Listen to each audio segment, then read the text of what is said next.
Now I want you to check out Lisa Freeman, a good buddy of mine. Lisa Freeman's got a food truck, but today we got her out of the food truck and into the Sporting Chef kitchen. Check this out. Hi Scott, today I'm cooking with some deer. This is actually from the short loin. We've taken it and we've actually sliced it for demonstration purposes. If I was going to be cooking this for dinner, you might want to leave the slices maybe, I don't know, a ½ inch thick or so. I'm going to go ahead, I'm going to season these slices with the High Mountain venison rub, but I'm going to season both sides of the meat, kind of pat it down. While I'm doing this, by the way, I have a Camp Chef cast iron skillet that I have on low, so it's getting hot, so that by the time I put the venison into the pan, it'll cook rather than just sit and steam in the pan. I'm going to add some extra virgin olive oil into the pan. You want to be able to hear a sizzle once you start putting the meat into the pan. I'm going to cook it very quickly and give it a quick turn so that the meat is medium rare. I'm going to remove the venison from the pan and let it rest on a plate on the side while we finish this sauce. I'm going to go ahead and I'm going to put in some diced yellow onion. I like to have more of a caramelized sweetness of the onion flavor, so I'm adding a little bit more oil.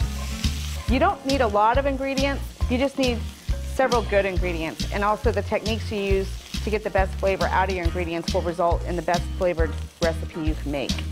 I'm going to use Michael David Winery's 7 Deadly Zins for this recipe. It's a very versatile wine.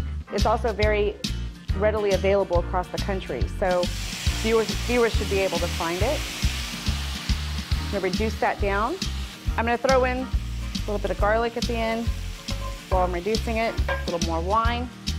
By reducing it, I want to cook the alcohol out of it, and I want a more concentrated form of the flavor of the wine so it blends in well as a sauce rather than tasting too winey. By cooking it down, you cook the alcohol out and you'll get more flavor. I have sage right here, some fresh sage, as well as you could add just a little bit more of the High Mountain seasonings rubs. I'm putting in just your regular, typical field mushrooms you can find in pretty much any market. Now, I like to add them at this point because I don't want my mushrooms overcooked. I actually like the texture and the bite to them once the dish is finalized. Now I'm going to add a little bit more wine to reduce with the mushrooms. Some fresh sage.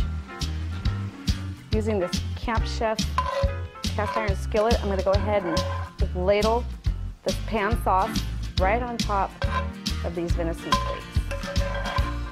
Garnish it with just a little bit of fresh parsley, and that is going to be it.